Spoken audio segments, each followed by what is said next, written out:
El milagro de la multiplicación de los panes y los peces, hermanos, es uno de los más impresionantes, junto con el milagro de la resurrección de nuestro Señor Jesucristo, porque aparece el único milagro junto a de la resurrección de Jesucristo que aparece en los 4 evangelios del Nuevo Testamento. Y sabemos que su propósito, más que nada, es ilustrar nuestra necesidad espiritual. Nuestra alma tiene una necesidad tremenda y el Señor la puede suplir. Y claro, consiste en que así como el pan material puede producir la vida biológica, este pan espiritual, Jesucristo mismo, pues nos puede dar la vida eterna, la vida espiritual. En el Evangelio de Juan, nosotros vemos que Cristo es presentado como el pan de vida, para darnos a entender que solamente por la absoluta fe en Él como Señor y Salvador, el hombre puede experimentar esta esperanza de vida eterna. Dice la palabra del Señor que Jesús dijo: yo soy el pan de vida, el que a mí viene nunca tendrá hambre, y el que en mí cree, dice, no tendrá sed jamás. Y también el Señor dijo luego: yo soy el pan vivo que descendió del cielo. Si alguno comiere de este pan, vivirá para siempre.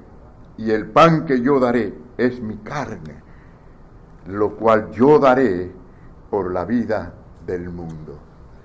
Hermanos, tremendo. El Señor es algo único en todo el universo.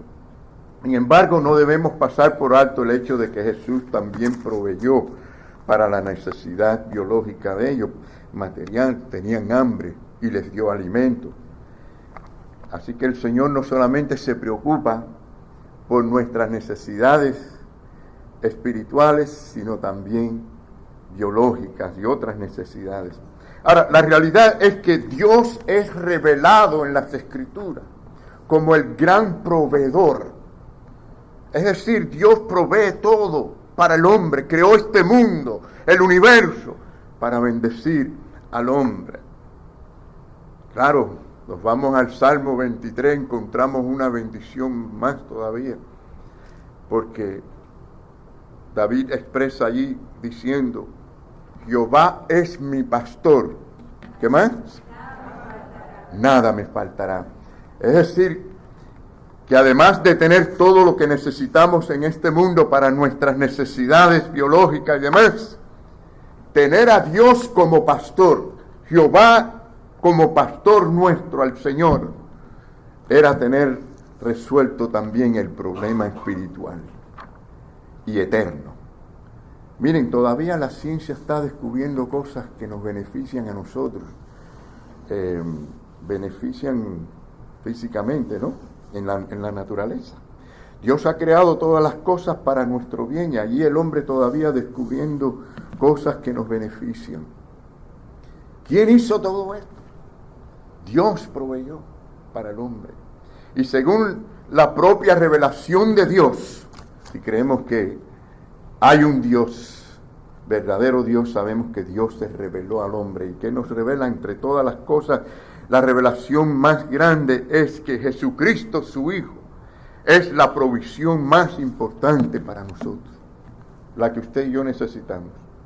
Ahora, la pregunta más bien es si usted y yo podemos ver verdaderamente cuánto necesitamos al Señor. Si usted y yo podemos sentir que necesitamos a Dios como proveedor, como sustentador, como nuestro Salvador. Aunque hubo en los tiempos de Noé un arca de salvación. ¿Recuerdan la historia, no?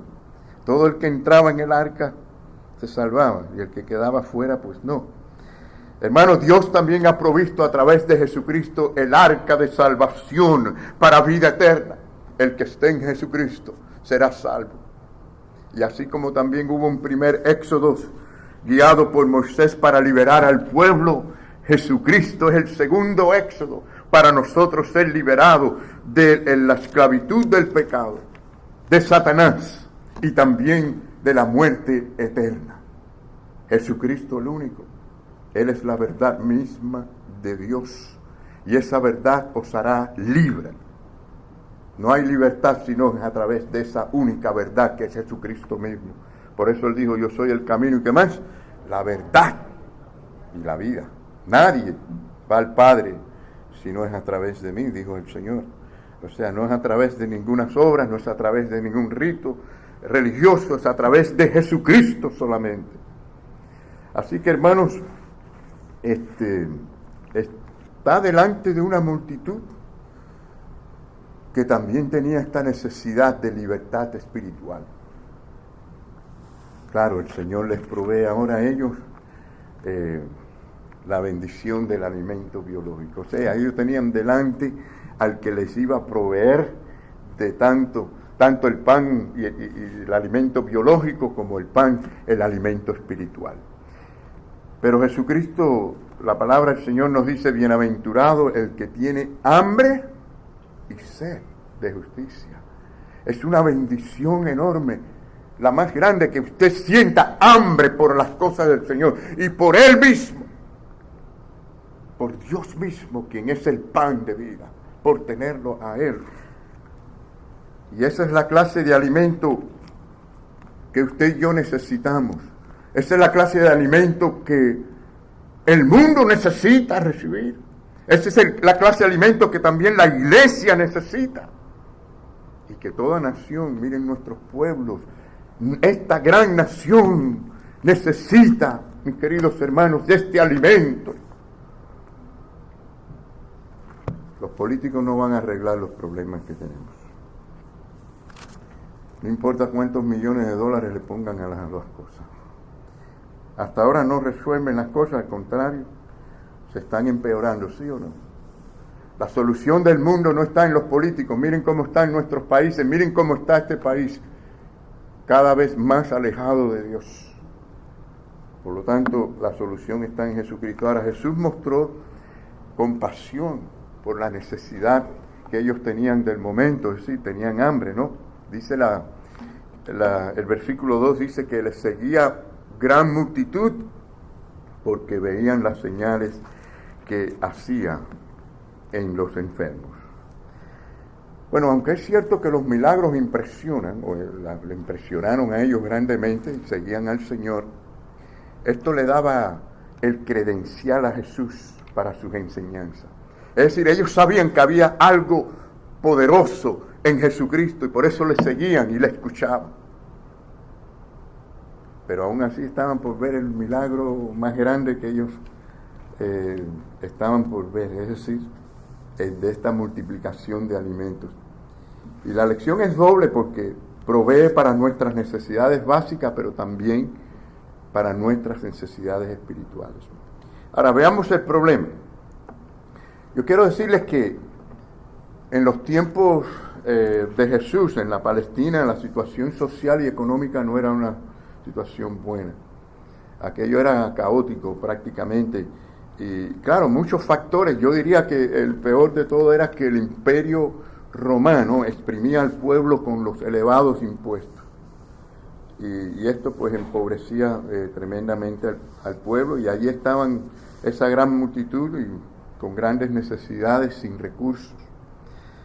Y la palabra nos dice, y también vemos en Mateo 14, que se nos dice que habían 5,000 hombres, sin contar las mujeres y los niños. No contaban mucho a las mujeres, que tremendo eso, ¿no?, en aquellos tiempos. Pero si pensamos bien, 5,000 hombres y sumamos un niño por familia y quizás una mujer por familia, pues serían más o menos 15,000, ¿no? De 10,000 a 15,000. Señores, esta era una audiencia grande. Pero dice la Biblia que tenían hambre. O sea, la multitud tenía hambre.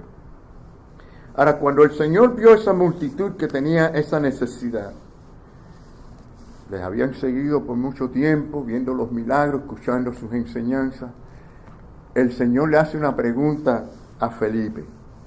Muy sencilla pregunta, ¿no? Le dice a Felipe, Felipe, ¿de dónde compraremos pan para que coman estos?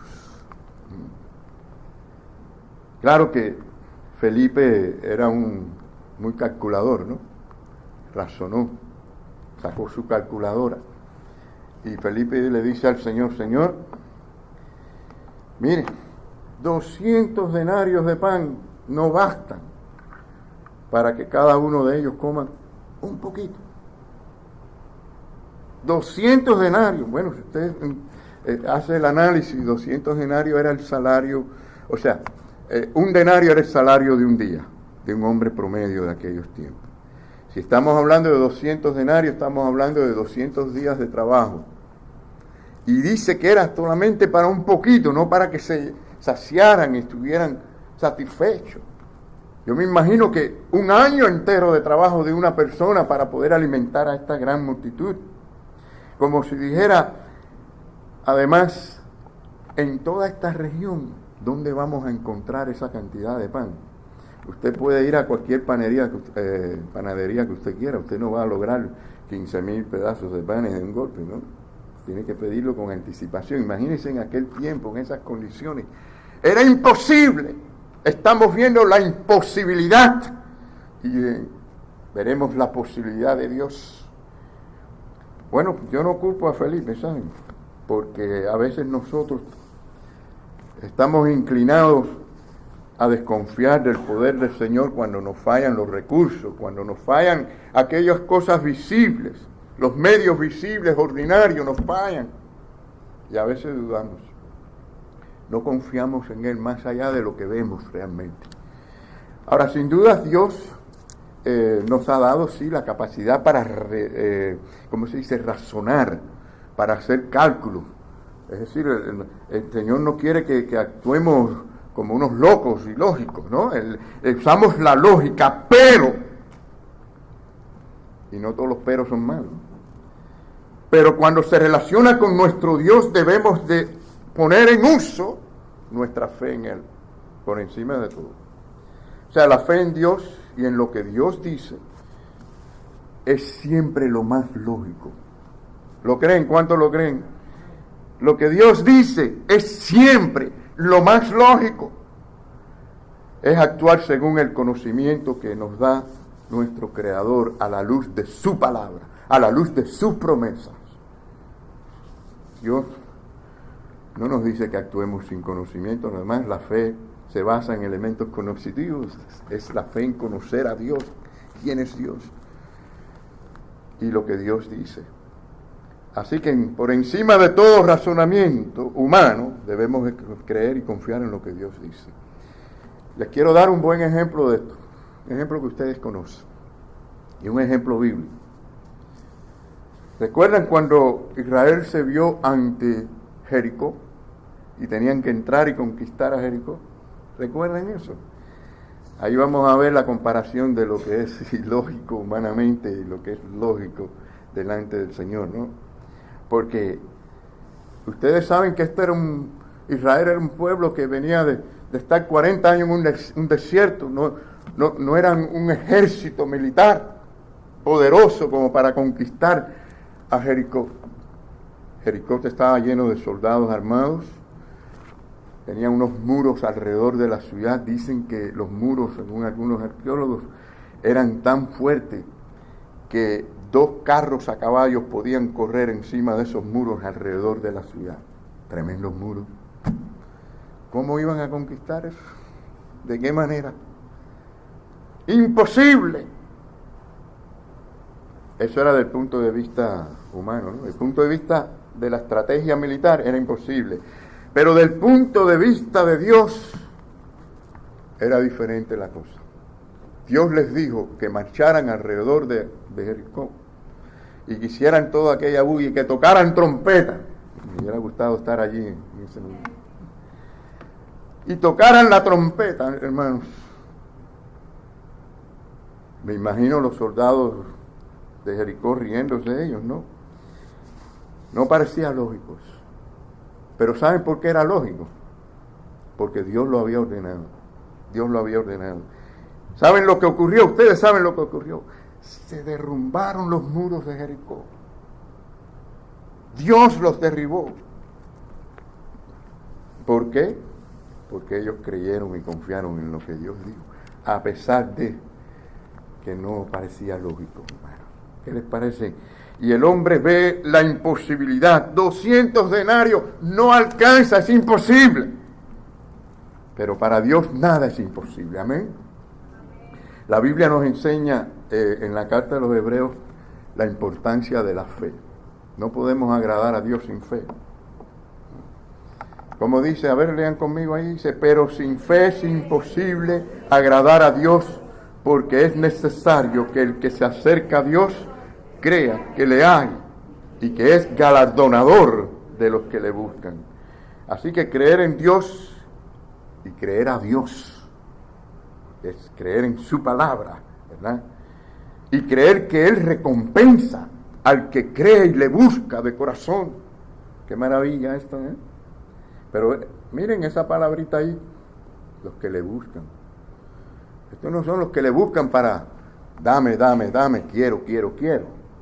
Estos son para los que le buscan para adorarle, para rendirle honor, para servirle, para obedecer su palabra. Los que le buscan verdaderamente a Él. Bueno, quiero que miren conmigo la respuesta de otro de los discípulos, Andrés. Andrés parece que le gustaba traer gente a Jesús. Sí. Me llama la atención cómo pudo entre 10 a 15,000 personas encontrar a este muchacho, ¿no? Con un almuerzo. Pero él informa a Jesús, mira, aquí hay un muchacho que trae un almuerzo. Pero eso, ¿para qué va a servir? Para tanta gente, ¿no? Como dice la palabra, dice, aquí está un muchacho que tiene 5 panes de cebada y 2 pececillos. ¿Mas qué es esto para tanto? Bueno, aunque no sé cómo Andrés encontró al muchacho, me alegro que lo haya encontrado, ¿verdad? Fue algo extraordinario. Pero me llama la atención que entre tantas miles de personas, nada más que un muchacho se ocupó de traer su lonche. Llevó su lonchera con su almuerzo. Pero me llama más me impresiona más que el muchacho estuvo dispuesto a ponerlo en las manos de Jesús. Lo único que tenía. Pero bueno, este es el asunto, vuelve a lo que es la imposibilidad. ¿Qué es esto para tantos? La lógica era muy simple, que no era posible hacer nada.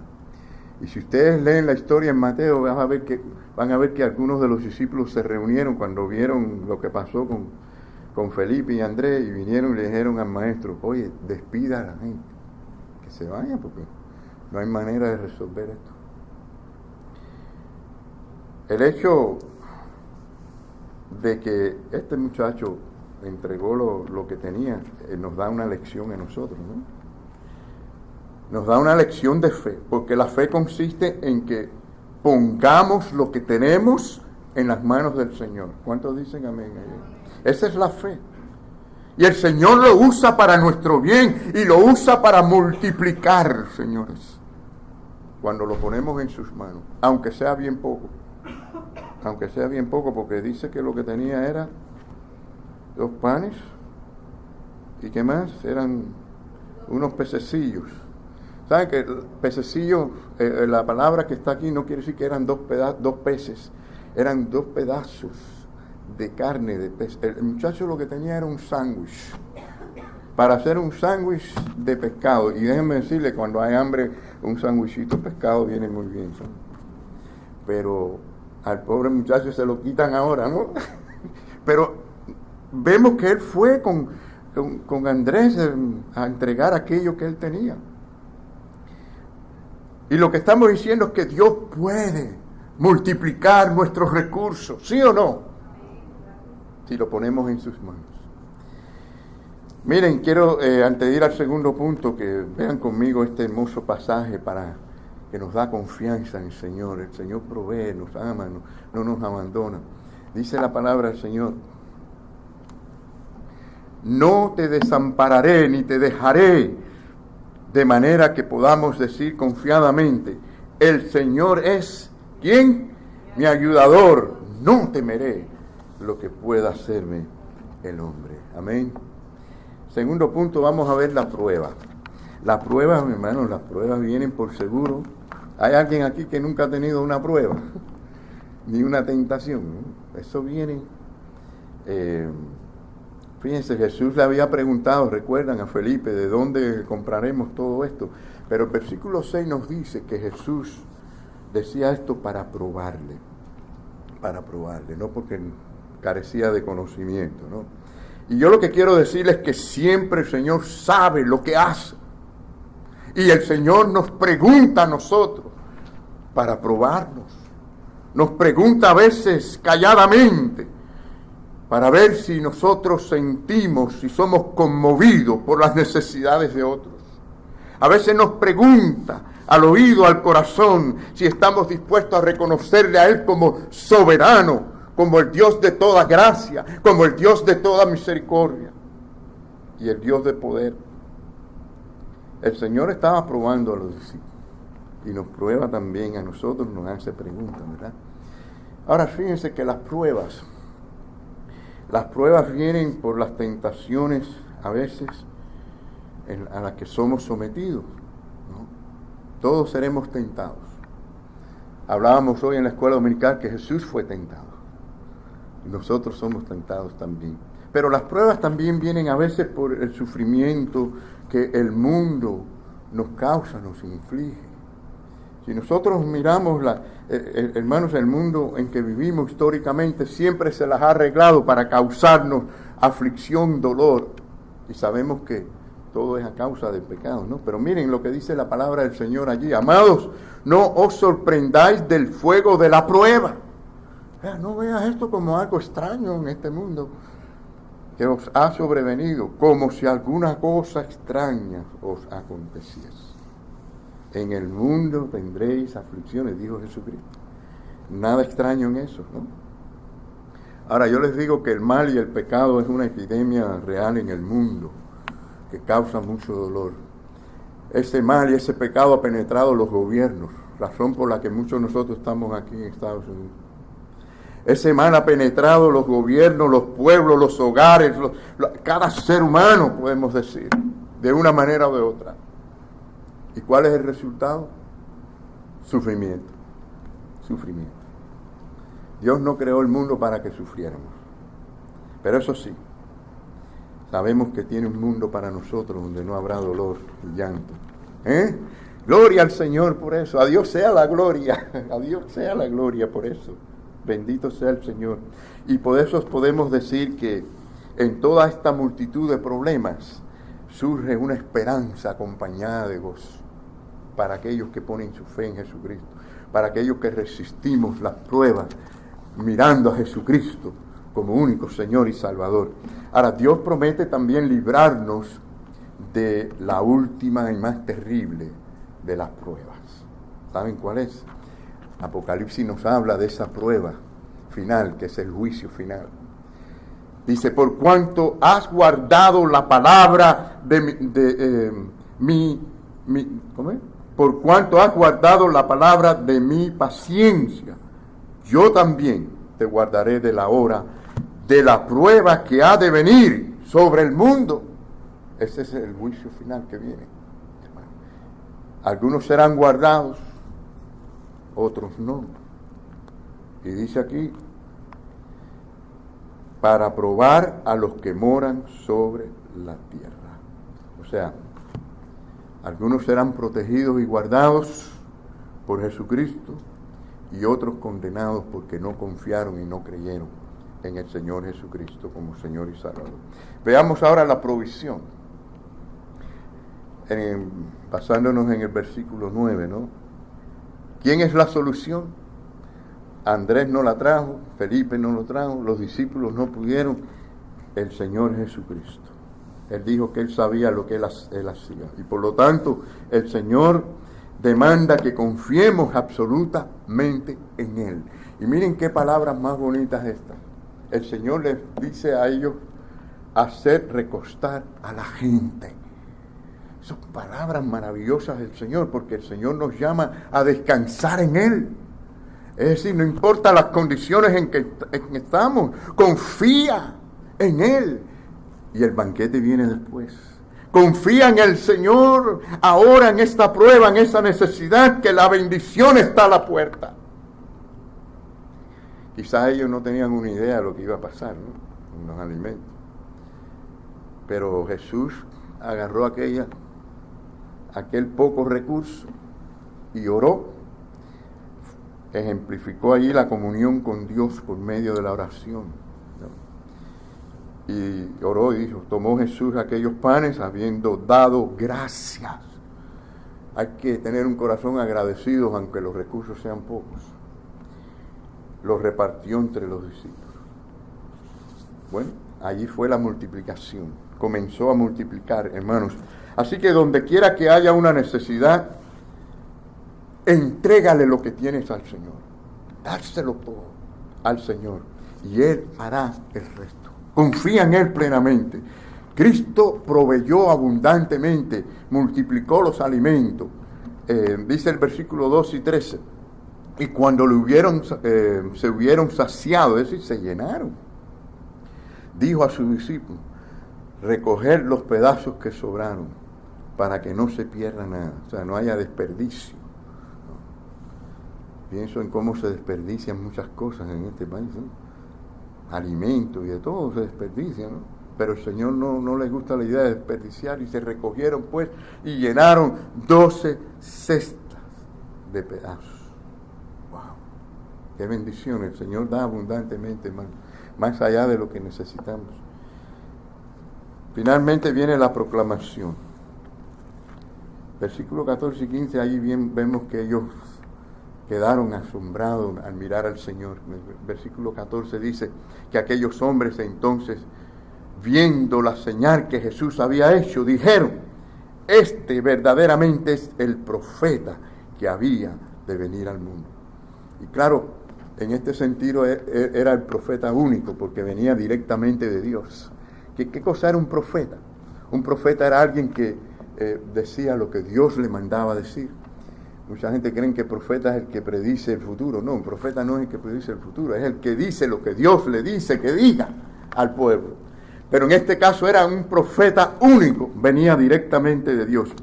Saben que la palabra del Señor nos dice que no hay otro nombre bajo el cielo dado a los hombres en que podamos ser salvos, solamente por medio de Jesucristo. Y Jesucristo dijo, yo soy el pan de vida, el que a mí viene nunca tendrá hambre, y el que en mí cree no tendrá sed jamás.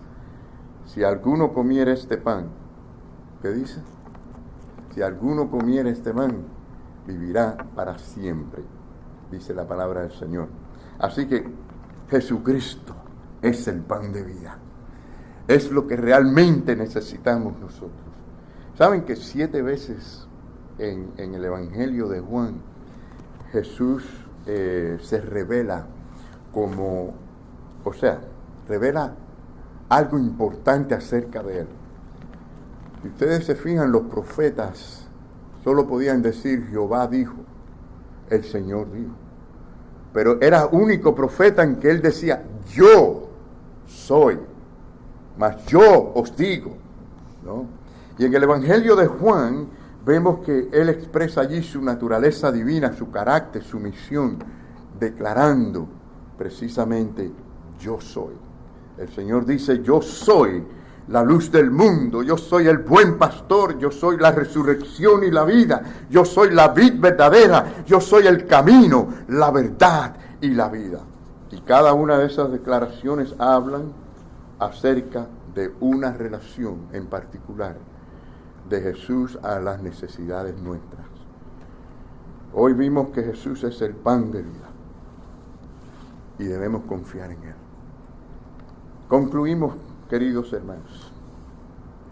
El Señor Jesucristo obró este gran milagro de la multiplicación de los panes y los peces para enseñarnos a nosotros de que Él es el pan de vida eterna, en el único que podemos confiar para siempre, Y nuestra necesidad mayor es la necesidad de nuestra alma, de nuestro ser, de nuestro espíritu. Y por lo tanto, Él lo llena, el único, porque Él es ese pan que nos puede dar ese alimento. ¿Quieres venir a Él en esta mañana, reconociéndolo como el alimento más importante de tu vida? Si nunca lo has hecho, quiero preguntarte y decirte a la vez, ven a Jesucristo. Ven a Jesucristo como el único y suficiente Salvador, el que derramó su sangre preciosa en la cruz del Calvario para limpiarnos de todo pecado. Hay una libertad extraordinaria cuando Cristo nos limpia, porque hemos sido liberados de la condenación eterna primeramente, porque delante de Dios estamos limpios completamente. Esa es nuestra posición delante de Dios, perfectamente limpios por la sangre de Jesucristo. Pero hay libertad también para vivir, para honrarle, para glorificar su nombre con nuestra vida. Hay una libertad para poder llegar al trono mismo de Dios a través de Él, por medio de la oración y la comunión. Somos libres verdaderamente, como decía el canto. Si Cristo nos libera, verdaderamente somos libres. En Él hay libertad, porque Él es la verdad misma de Dios. ¿Tienes esa verdad en tu corazón? ¿La estás siguiendo? Si no es así, quiero invitarte a que lo hagan en esta mañana. Quizás como un gesto de testimonio diciendo, sí, pastor, yo quiero entregarme a ti en esta mañana, al Señor. Yo quiero entregarme, Señor, a ti y venir a ti, a tus pies, porque yo creo en esa obra de la cruz del Calvario. ¿Alguien quiere tomar esta decisión en esta mañana? Quizás por primera vez. Quizás todos lo han hecho, pero muy importante para los que somos creyentes.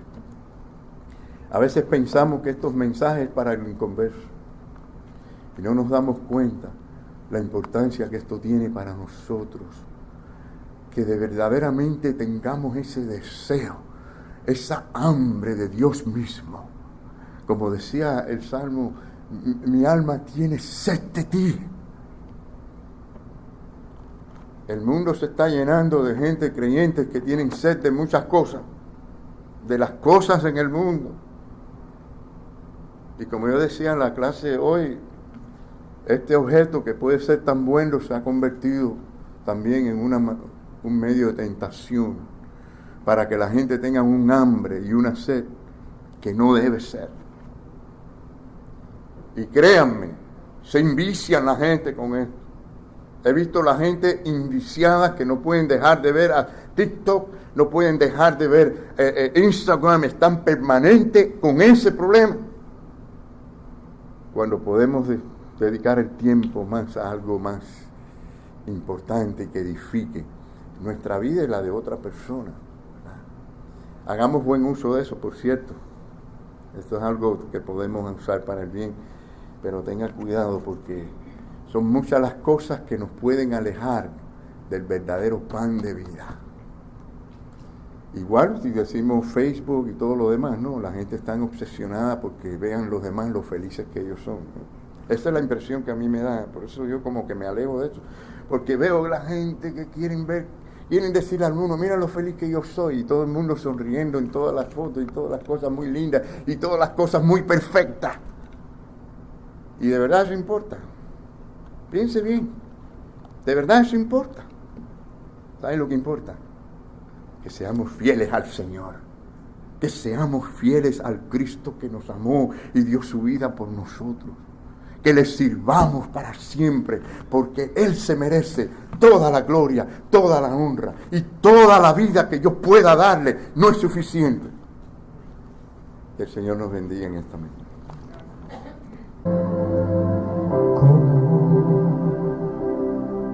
Expresar lo que Dios por mí ha hecho,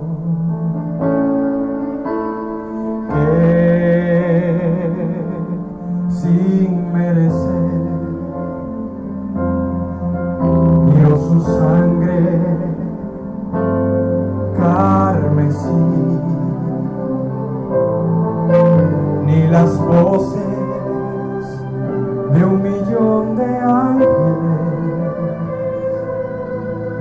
expresará mi gratitud,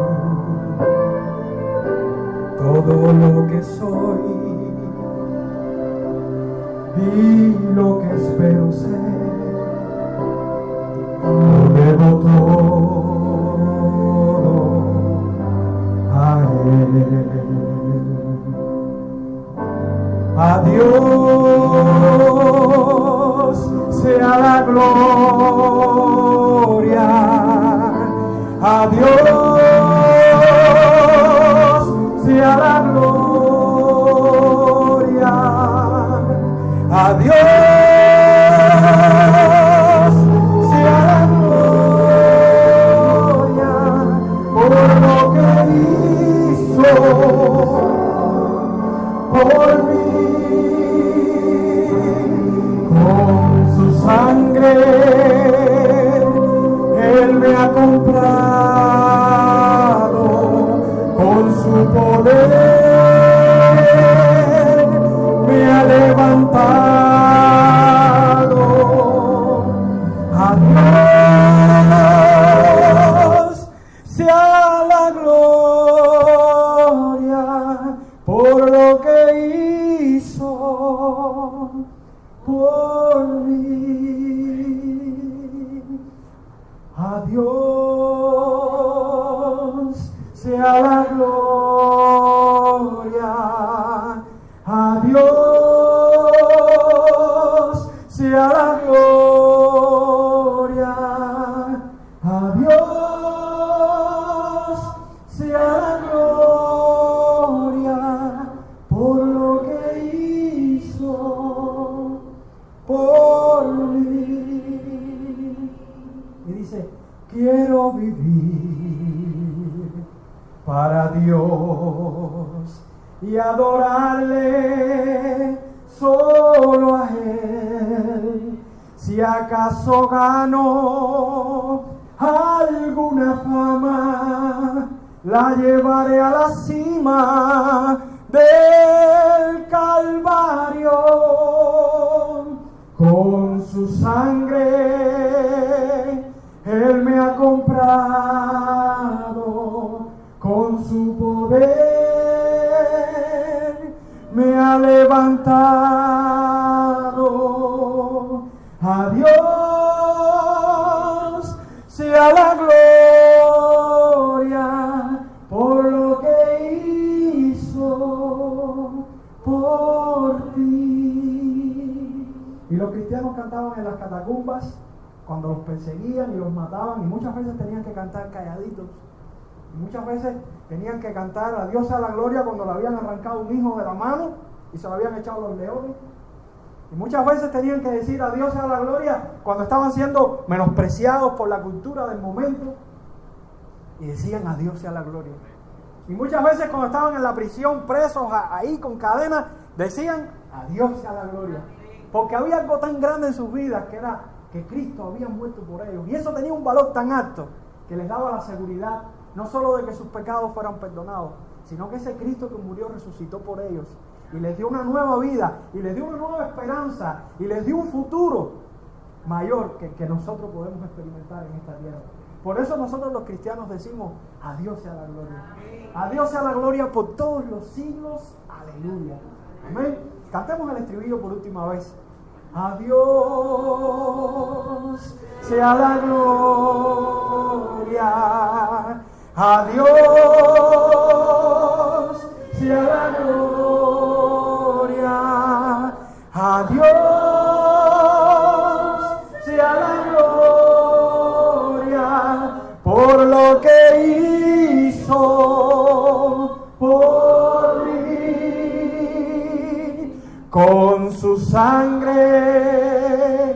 Él me ha comprado, con su poder